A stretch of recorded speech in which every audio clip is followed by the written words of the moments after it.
जय हिंद दोस्तों। स्वागत है आप सभी का हमारे यूट्यूब चैनल आशा क्लासेस डीएम पर। और आइए दोस्तों, हम लोग शुरू करते हैं अपना ये 10वां वीडियो। मध्यकालीन भारतीय इतिहास का जो 10वां वीडियो आपको मिलने वाला है। तो पहले तो मेरी बात ध्यान से सुन लीजिए। मैंने आपसे कितनी बार रिक्वेस्ट किया है कि प्लीज़ मेरे वीडियोस को ज़्यादा से ज़्यादा शेयर करिए, ज़्यादा से ज़्यादा सब्सक्राइब करवाइए, ज़्यादा से ज़्यादा सब्सक्राइब करिए। और बस और मुझे कुछ नहीं चाहिए, आप लोग बस इतना करिए मेरे लिए कि इस वीडियो को जहाँ तक हो सके वहाँ तक पहुँचाने का प्रयास करिए। जितने भी ग्रुप आपके हैं, जितने भी फ्रेंड्स आपके हैं, जितने भी आपके पहचान में है कि हाँ ये उनको लाभ दे सकता है, तो उन तक पहुँचाइए। ये जीएस का ही पॉइंट है, समझ लीजिए। एक हिसाब से हम जीएस को ही जान रहे हैं, हम जनरल नॉलेज ही यहाँ एक्सेप्ट कर रहे हैं जीके जीएस के रूप में। तो बस आप लोग इसको फैलाते रहिए, इसको दूर दूर तक भेजिए ताकि मेरे वीडियो को ज़्यादा से ज़्यादा समर्थन मिले और मैं इससे भी अच्छा वीडियो आपको ला के देता रहूं। तो चलिए दोस्तों, हम शुरू करते हैं अपना वीडियो। मध्यकालीन भारतीय इतिहास का यह 10वां वीडियो आप सबकी समक्ष प्रस्तुत होने जा रहा है। तो जैसा कि दोस्तों इसके पहले मैंने बताया था आपको इल्तुतमिश के बारे में।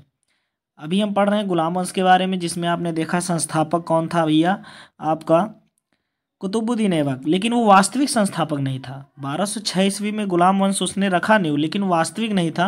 वास्तविक संस्थापक के रूप में हम जानते हैं इल्तुतमिश को, जो 1210 ईस्वी में बना था और 1236 ईस्वी तक उसने शासन किया। लेकिन इल्तुतमिश की मृत्यु के बाद उसका पुत्र रुकनुद्दीन, मैंने बताया था, फिरोज जो था, वह गद्दी पर बैठा। लेकिन वह ठीक नहीं था, वह अयोग्य था। और इल्तुतमिश ने इसीलिए अपनी पुत्री को ही, रजिया, जो उसकी पुत्री का नाम था रजिया, उसको ही क्या बना के गया था, सुल्तान घोषित करके गया था। तो हमें आज रजिया से ही पढ़ना है। हम देखेंगे कि दिल्ली सल्तनत में अगर कोई महिला के रूप में सुल्तान बनी थी तो उसका नाम था रजिया सुल्तान। एकमात्र महिला सुल्तान बनी थी जिसका नाम था रजिया सुल्तान, 1236 से लेकर 1240 तक।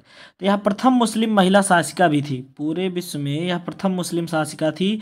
अभी तक कोई मुस्लिम शासिका नहीं बनती थी, लेकिन पहली बार ऐसा था कि पहली बार मुस्लिम शासिका के रूप में कोई स्त्री यहाँ पे सुल्तान बनती।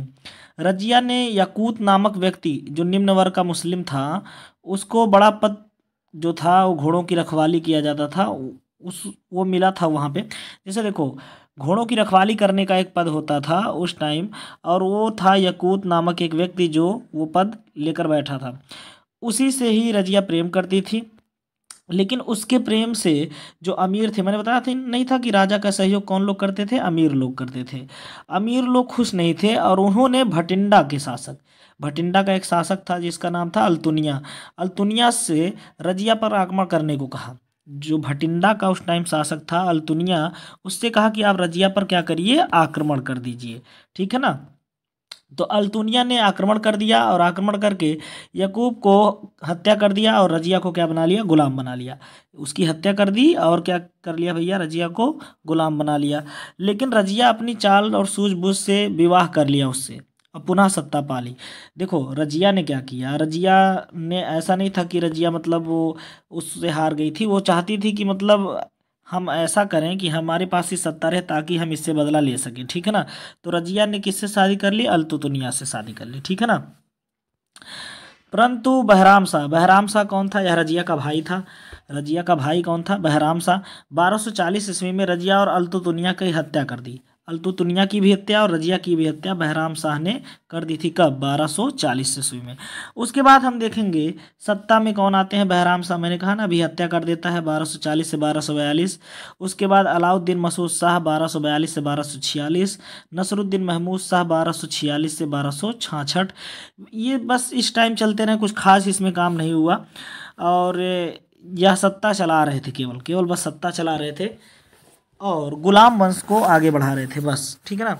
उसके बाद हम देखेंगे गयासुद्दीन बलबन। कौन आता है भैया इसमें, गयासुद्दीन बलबन आता है। ये नाम आपने सुना होगा, मैंने बताया था आपको गयासुद्दीन बलबन के बारे में, ठीक है ना।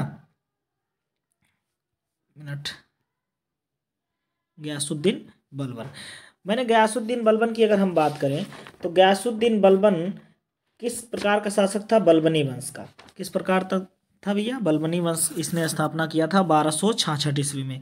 बलबन जो था ना इल्तुतमिश का गुलाम था, और उसके द्वारा बनाए गए जो तुर्कान चहलगानी, जो 40 लोगों का समूह नहीं था, 40 लोगों का समूह, उस तुर्कान चहलगानी में एक सरदार था, उसी 40 में से एक था कौन? गियासुद्दीन बलबन, और बहुत ही ज़्यादा यह शक्तिशाली था। सुल्तान क्या किया इसने, 1249 ईस्वी में बलबन ने अपनी पुत्री का विवाह नसरुद्दीन महमूद से, अभी बताया था ना नसरुद्दीन महमूद था, उससे कर दिया था, ठीक है ना। नसरुद्दीन महमूद ने उसे उलुग खां की उपाधि दी। किसकी? उलुग खां। तो बलबन को कौन सी उपाधि मिली थी? उलुग खां की उपाधि किसने दिया था? नसरुद्दीन महमूद ने, ठीक है ना। हाँ, एक चीज के लिए बलबन जाना जाता है, बहुत ही प्रसिद्ध है, बलबन रक्त और लौह की नीति चलाना। देखो, रक्त और लौह, ब्लड एंड आयरन की जो नीति थी, या किसने शुरू किया था? बलबन ने ही शुरू किया था। इसने अपने आप को देवत्व के सिद्धांत माना, मतलब अपने आप को देवता मानता था, या देवता का प्रतिनिधि मानता था। कौन? जिसे उस टाइम में जिल्ल इलाही कहते थे। जिल्ल इलाही, या ईश्वर का प्रतिनिधि, जिल्ल इलाही या ईश्वर का प्रतिनिधि कौन? बलबन खुद को मानता था, और इसीलिए वह निरंकुश भी था। इसलिए वह कैसा था? निरंकुश था।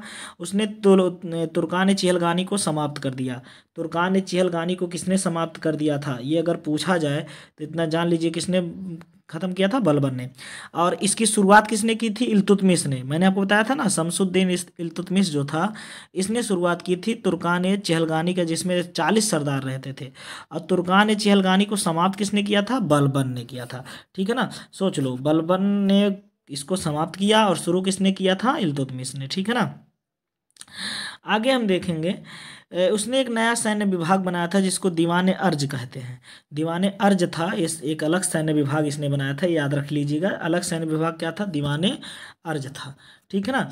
हाँ, इसके लिए और जो फेमस चीज़ें हैं बलबन के बारे में, उससे जाना जाता था, उसने सिजदा, पाबोस प्रथा, दो प्रथा इसने शुरू की थी, और ये काफ़ी ज़्यादा इंपॉर्टेंट थी उस टाइम। सिजदा क्या होता था? सिजदा होता था, कहते हैं ना, मैं सजदा करता हूँ। सजदा का अर्थ होता है झुक कर प्रणाम करना, मतलब झुक जाना और पैरों पे गिर जाना, ऐसे पूरा लेट जाना, ठीक है। दंडवत प्रणाम कहने का अर्थ क्या है? दंडवत प्रणाम या सिजदा होता था। अब पाबोस प्रथा क्या होती थी? जैसे झुक कर जब आप प्रणाम करते हो तो उसके पैरों को चूमना, मतलब राजा के पैरों को क्या किया जाए? चूमना। ये शुरू किया था किसने भैया? ये शुरू किया था आपके बलबन ने। हाँ, बलबन जो था ना, फारसी त्यौहार नवरोज शुरू किया था। नवरोज जानते हैं ना, कैसा त्यौहार है? फारसी त्यौहार। और इसको शुरू किसने किया था? नवरोज को बलबन ने, ठीक है ना। चलिएगा, अब देखेंगे, बलबन ने ही मंगोलों के आक्रमण को दिल्ली से बचाया था। ये बहुत ही बढ़िया पॉइंट है, बलबन ने ही दिल्ली पर आक्रमण करने वाले थे मंगोल, उनसे बचाया था। अमीर खुसरो और अमीर हसन बलबन के ही दरबार में रहते थे। अमीर खुसरो जानते हैं ना, बहुत ही अच्छे गायक थे उस टाइम के। तो अमीर खुसरो और अमीर हसन दोनों ही बलबन के दरबार में रहते थे। बलबन का कार्यकाल मैंने आपको बता दिया है। बलबन का कार्यकाल कितना था, आप देख लीजिएगा, 1266 से लेके 1287 तक, ठीक है ना। ये था बलबन। बलबन के बाद जो शासक बनता वो था केकुबाद। केकुबाद था 87 से 90। यह अयोग्य शासक था, कुछ खास इसका रोल नहीं था। उसके बाद एकदम अंतिम शासक जो गुलाम वंश में आया था, उसका नाम था क्यूमर्स, 1990 में। और यह अंतिम शासक था, और यह केकुबाद का पुत्र भी था। केकुबाद का पुत्र कौन था? क्यूमर्स। यह अंतिम गुलाम वंश का शासक था। और इसके बाद गुलाम वंश का पतन हो जाता है, और गुलाम वंश के बाद नया वंश जो आएगा उसका नाम है खिलजी वंश। और खिलजी वंश के बारे में हम अगले वीडियो में पढ़ेंगे दोस्तों। तब तक के लिए आप सभी लोग खुश रहिए, आप लोग स्वस्थ रहिए, यही कामना करते हैं। तो कैसा लगा मेरा वीडियो, आप लोग ज़रूर बताइएगा।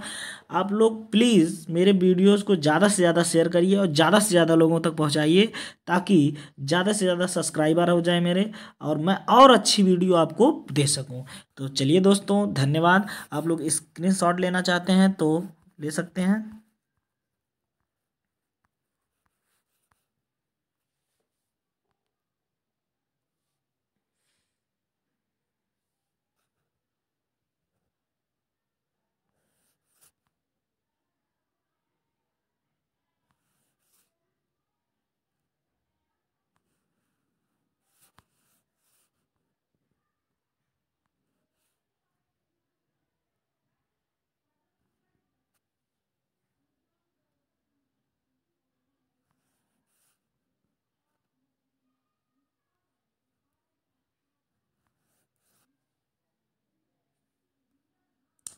तो चलिए दोस्तों, धन्यवाद। आप सभी खुश रहिए, आप सभी स्वस्थ रहिए और अपने आप साफ सफाई रखिए, अपने आसपास को स्वच्छ बनाइए।